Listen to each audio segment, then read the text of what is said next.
Awesome. Awesome. Well, welcome everybody to episode 2. I'm super excited. We are right at 12 o'clock on the dot. And this is episode 2 of April Joy's Liberation Lounge, which I am super excited about the conversation we're going to have today with a woman that I have so much respect for, that I love and adore. She is my sister from another mister, for sure. We have known each other for, gosh, close to 15 plus years, I would say. Yeah. And this is a woman that just truly, you talk about having someone in your life who just always, always, always sees your highest good and is always there to be able to support, uplift, and to just encourage. And she has been that woman for me. So I am super excited to welcome to the virtual studio none other than Dr. Carla Messer. Great to see you, Carla. How are you doing today? Great to see you too. And I love this introduction because it really speaks to our long-term friendship and being unapologetic feminists and for women and lifting up women. So I can't thank you enough. And right back at you. You have been that person for me too. Great to be. Awesome. Fantastic. Well, thank you so much for being here. And we're gonna just dive right in. And the tagline of this show is real talk with real women. So we don't pull any punches. We keep it real, right, in this conversation. But I think that's what's necessary. And the whole objective behind the Liberation Lounge is to give women a space to be able to know that, hey, you know what? A lot of the things that I've been thinking, the things that I've been feeling, these are not just things going on in my own head, but how can I really help navigate the events that are happening within my life, and to be able to hear the stories of how other women have been able to do so is going to be very powerful. So let's just jump right in. You have had a very illustrious career, so maybe you can just start off just by telling us a little bit about your background and what you've done and everything you've done over the course of your life. Yeah, I'll try to keep it short, but at heart, I feel like I am a rainmaker, somebody who has always made it happen. And sometimes that's been in a sales role, other times that's been in a consulting capacity, and in a few cases, that's been in a corporate environment where I was running sales and distribution for a larger organization of 7-state area, et cetera. And throughout it all, I've really been able to capture a theme, even when I went into the outplacement industry, and then currently working for my own company, Best Work, which has been around about 15 years now. This idea that no matter where you go, you can make things happen. And so I don't like to lean on titles as much as I like to say, at a heart, I'm a person who gets things done. I can agree with that. Oh my gosh, that is definitely that. If that were a title, I like to call it the GSD, like I get stuff Yeah. done. Okay. That is definitely you, Carla. So that Thanks that for is cleaning amazing. that up. Exactly. So let's talk a little bit about things that have just transpired in your life, right? So if you were to give women a piece of advice, right, that might feel maybe stuck, or they might feel afraid to really just walk in their most authentic power, right? Whether that's because of societal expectations or maybe expectations that they even place on themselves, what advice would you give to women that are kind of in that midlife phase, that are just really want to own their own power? Yeah, it's a great question because I think no matter how old you are, you're always going to be facing times where you have to pivot or make a change in your life. And as you mentioned, society sets us up for failure because we hear a lot more negative messaging than we do. You can do it, or people will say you can do it, but really hoping that you're going to fail doing it, right? And so Mhm. it's important, no matter what age you're at, really, to recognize the difference between your inner voice, what your own voice is telling you about yourself, and what maybe some of those other outside messages are. But then more importantly, turn the channel, right? I say, if you're getting too much of this, don't do it. You're too old. And, we're all, socially constructed from the people and the voices in our life that we grow up thinking certain things about ourselves or about others based on all of the experiences that we have had. And so it's very difficult at any age, but particularly after we've been living with those voices for a while, to turn it Mhm. off. And so one of the things I recommend is going out and seeking more objective feedback, not just the, general media, but going to people that know you and being able to ask and Mhm. hear from them. What is it that you see in me that maybe I don't see in myself? And, these kinds of listening opportunities can happen at any time in our life. But I think particularly if we are at a pivot point or at a career inflection, it's important for us not to rely necessarily on our own understanding, but to seek out the advice of other people. But I have a quick little story, and I recently just got back from a vacation. It was a bucket list vacation, and I was in Peru for 2 weeks with a small group of people. And 3 or 4 times, people said things to me that I had to pause and say, "Wow, I did not expect this feedback." And it was everything from, "Carla, you never stop smiling. You have the best energy. This entire trip, I have never caught you one time not smiling." And so you can take those kind of comments when people give you a little compliment and just, let it brush off your shoulder. Or you can say, "Okay, what is it that this might be part of my competitive advantage? Is it my smile? Is it my energy? Is it my voice? Is it my energy?" And these are things that don't show up on a resume, but we can listen to the people around us that can refute the voices maybe of our own head or that of society or media, etc. We have trusted advisors, and you're one of mine.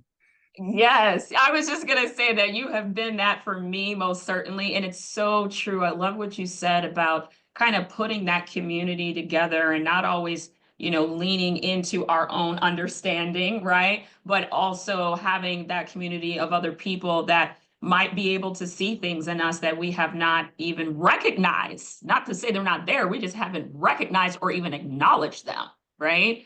And so that's super, super powerful. So for those of you that are listening in, ask yourself that question right now. Like, who are those trusted advisors that I have? Who are the people that I can say, hey, what do you see in me that maybe I'm not seeing within myself? And I got to tell you, especially as women, if we were to literally collect all the receipts of the value that we have brought to everyone else's life, we would probably be placing a much greater value on who we are and the value that we bring to the marketplace. So absolutely love that. So let's talk a little further about, when it comes to this interesting phase of midlife. I've become, now that I am in midlife, right? I am officially midlife, y'all, 45. I am just on the brink of my perimenopause phase, and I'm super, super excited about it. But, one of the things that I have begun to discover with women in this midlife phase is helping them to really understand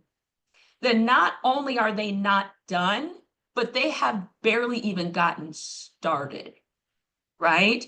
And that there is so much within them, regardless of what society may say, like, oh, okay, your childbearing years are over, there's not much value that you have to bring to the market. And we can get into a whole rabbit hole on that, which we won't for today. But helping women to really understand that you may still have the best in you that is looking to be birthed, right? There still may be things inside of you that God has placed inside of you that you're like, you know what? I've taken care of the kids.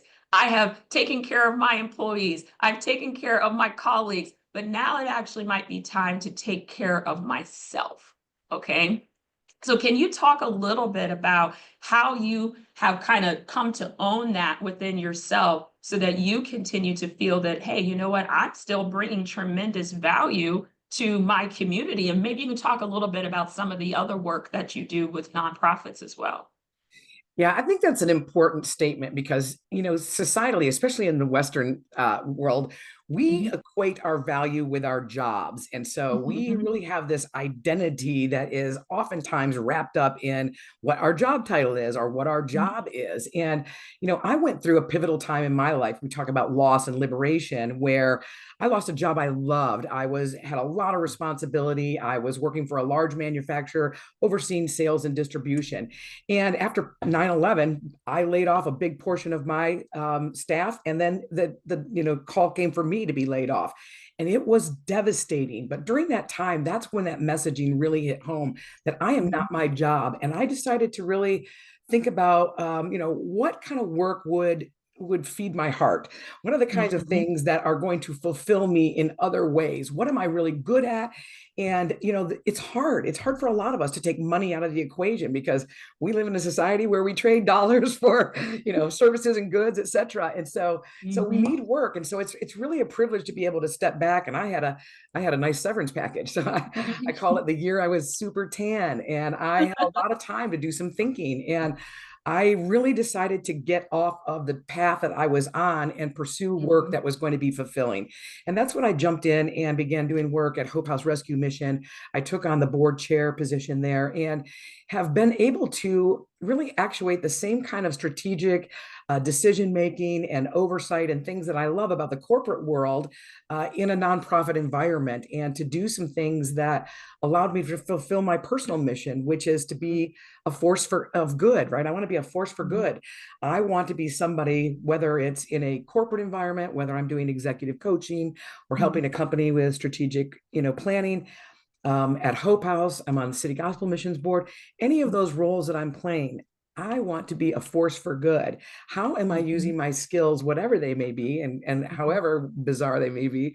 How am I Mhm. using those as a force for good? And it has been really a mantra that I've had now for almost 20 years. I went through a process and did some blueprinting and really got in touch with the values and the people that I respected most and the things that I really wanted to be known for. And it really wasn't my name on a business card with a fancy title. Mhm. And again, although money helps in the world, you got to find a way to make some money in the world. Mhm. It was a really pivotal moment to recognize that it is certainly not the only thing in the world. And I think, you mentioned menopause and the midlifeness Mhm. that we find Mhm. ourselves in. And there is a kind of a moment there where we recognize that we can do something different with the Mhm. second chapter of our life, right? We Mhm. can do something Mhm. meaningful if we haven't been doing it already. But I just want to caution you that even though I'm involved in a lot of nonprofits, you can be a force for good anywhere, right? So in Yes. corporations, that's where it's needed the most, is for people to, be kind or to lift each other up and to be supportive of other women. Yeah. We live in a time where it can feel like women are under attack, and Yeah.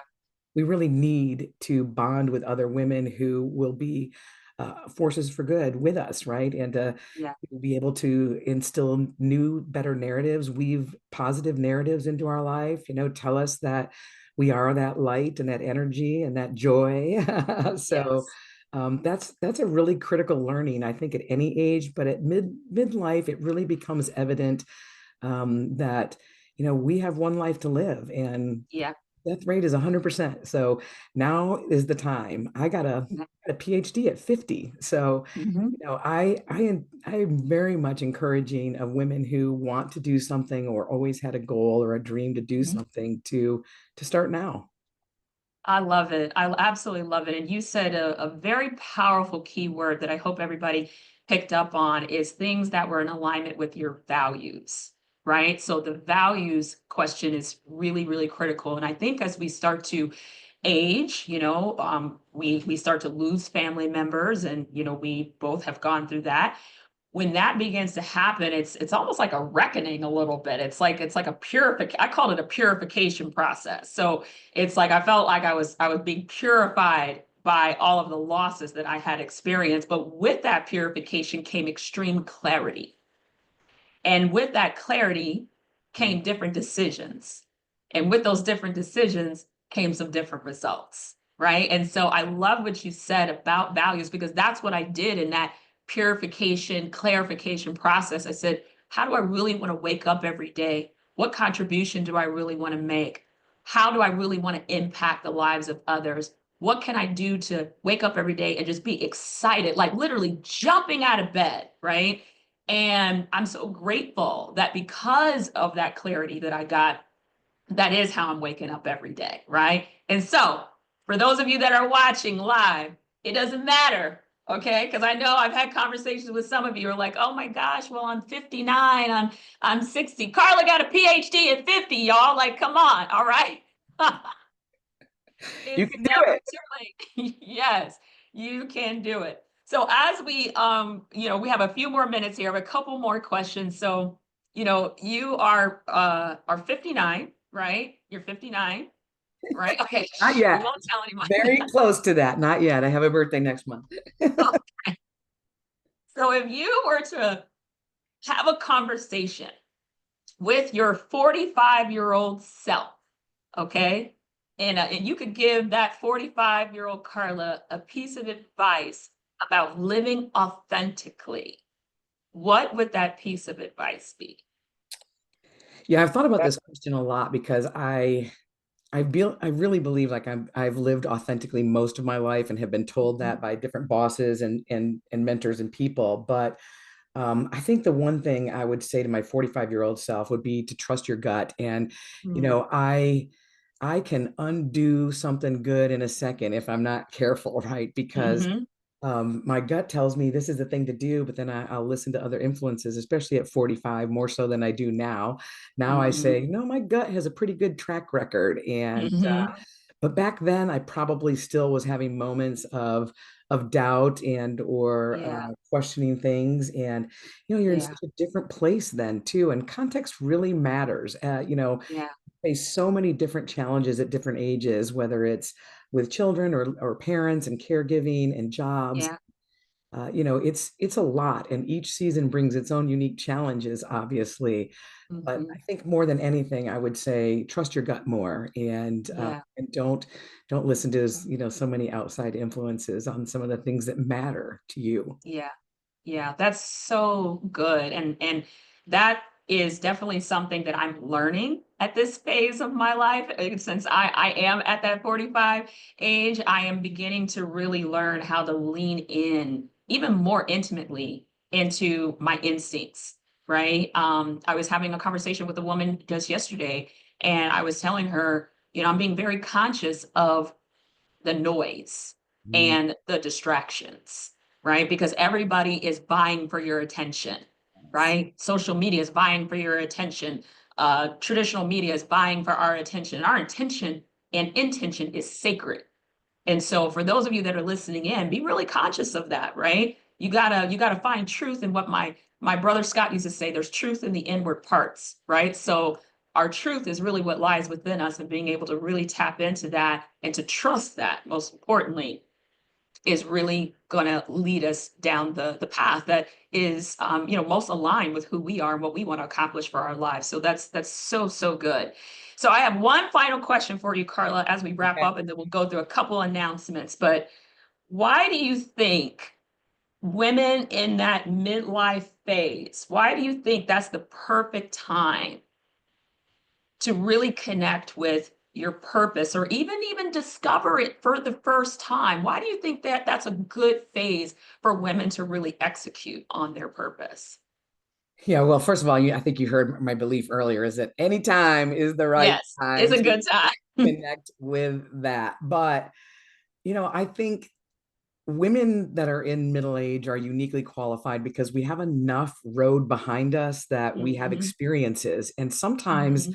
the best key to resilience is knowing that we have tackled big battles before and that Yes. we will be able to tackle big battles in the future. And knowing that is a little bit more difficult when you're 23, right? Everything seems like it's the end of the world. And at 43 or at Mhm, 53, it doesn't hurt any less. Some of those things, those lessons don't hurt any mhm. less, but you know that you have enough road behind you and success to say this too will be covered, and I will be taken Yeah, care of, and I will survive this, and I will be stronger, and I will have yeah. new relationships. I will have something new and different, and those things are scary. And so I understand why people are reticent Mhm, to move into big changes in midlife sometimes. mhm, And at the same times, I'll use your word. It's liberating. It's very mhm. freeing once you drop all of that baggage or things that may have been holding you back behind and say, I'm going to do it. I oftentimes wonder. I went through a divorce probably 15 years ago, 10 at least, and I often think, would I have done a PhD at 50 if I'd still been in that relationship? would I Mhm. have been the president of the board at Hope House and had the opportunity to be alongside the big projects and building projects that I've been a part of? The answer is I don't know the answer, but I'm liberated knowing that during that downtime, during that time when I faced a significant loss, I was able to turn that into something that has been magnificent and a blessing in my life. And I wouldn't Absolutely. change it. Absolutely. I love what you just said about, you obviously you can't rewind the tape. You're not sure how things would have gone, but it is liberating to know that because of how that experience kind of shifted you or pivoted you into a new phase of your life, how you were able to kind of go through that reinvention and say, you know what, I'm not done yet. Yep, I'm going to get my PhD. Yep, I'm going to make an impact in my community in this way. And that's the message that I really want women to be able to hear today, is that it doesn't matter what phase of life that you're in, you are born with purpose. It's in you, it's in your DNA, right? And honestly, most of us, we sort of start tapping into that when we're younger, but then we start having all these rules and regulations of things we're supposed to do, right? We're supposed to go to this college or university, and we're supposed to marry this type of person. And so we get caught up in these supposed to things that we end up executing on. And then sometimes we wake up and we're like, whoa, I think I've kind of lost myself in this process, right? And so I can completely relate to that. And I can say for sure, between leaving a marriage and losing five immediate family members in 4 years, that I can say for sure that if it were not for some of those circumstances, I probably would not be doing the work that I am doing now. And so I think it's important for all of us just to see the divine design of everything within our lives and to trust that the next step and the path will be made more clear to us if we just decide to continue to move forward. And so I am super, super grateful that you've taken the time to spend with us today. Carla, I'm going to wrap up with just a couple really, really, really quick announcements My before pleasure. we yes, absolutely. Before we go to let everyone back for their day. So I want to remind everybody that effective yesterday, I made a really big announcement that effective yesterday, April is raising money for the victims of the California wildfires. My goal is to raise $500,000. And I had someone reach out to me and was like, how are you going to raise $500,000 on programs that are only $200 to $1,500? And I said, I don't know. And that was the honest answer that I could give her. And and I just got to help everybody understand that sometimes when you set a goal, and my coach told me this. He said, April, I want you to set goals in 2025 that you actually don't know how to accomplish. See, what we often do is we set goals that we already know how to do. It's like, oh, okay, I know how to do that, right? I don't know how $500,000 is going to get raised. What I do know is that I have the proper intention, I have the motivation, and I also have the personal power to get things started. That's what my job is. My coach said, your job is just to knock over the first domino. Just knock over the first one. And when you knock over the first one, guess what? All those dominoes are going to get knocked down. It's just going to be a matter of time. So I'm not concerned about time. I'm going to be here doing work anyway. Why not be doing work that's actually going to contribute to the greater good of our fellow humans over in Southern California? And as I shared yesterday on the show, that my father was a firefighter in the military. My current partner is a firefighter in the military, and my family grew up in Altadena, California. And so this is a very personal thing for me, right? And so I'm really excited for those of you that are participating in some of the work that I'm doing. You're investing in yourself to help you, but you are also going to be helping the victims of the California wildfires, and all those donations will be going to the American Red Cross of Greater Los Angeles. Okay, so I just want to remind everybody that this coming Thursday is my final Liberated and Aligned Goal Statement Habit Installation Workshop. The feedback has been absolutely phenomenal. I am so grateful for the support. If you've already taken the class, it's a 2-hour course for $20.25. Okay, it's a 2-hour live workshop. I can promise you it will be some of the best money you have invested. And again, a portion of those proceeds will go to the victims of the California wildfires. But this will be my last session. I have done 2 of these. The Thursday is the last one, and that's it. So if you want to participate, you can go to that bit.ly link. I will drop it also into the comments here as the show concludes. And on tomorrow's show, we are going to have my dear, dear friend, Miss Yvette Simpson, practicing attorney, real estate professional, and now wine educator who started her wine business, her own wine label in the pandemic. I personally went on her first wine and food trip, which was absolutely phenomenal in Portugal. And so she has an amazing company called Wine Inculturated. You want to be sure that you follow her and go to wineinculturated.com to learn more about her organization. She does actually have a trip coming up, which I'm not going to spoil it for you, but she does have another trip coming up. She's going to talk about that tomorrow. But be sure to tune in tomorrow, 12 p.m. Eastern, January 16th, to hear what Yvette Simpson has to say about how she has reinvented herself, because many of you saw her on television during the last election, and she stepped back from the media business and decided to go into winemaking and wine education, and she's had a ball doing it. And so we're super excited to have Yvette onto the show tomorrow. So we look forward to seeing everyone then. But Carla, thank you so much for taking time out of your very busy schedule to spend some time with our listeners today. And we'll be having probably a glass of wine here very soon. So I look forward to Yeah, that. I look Okay. forward to it. My pleasure. I love you. I love you too. You have a fantastic day, and we look forward to seeing everybody real soon. Bye for now. See you later.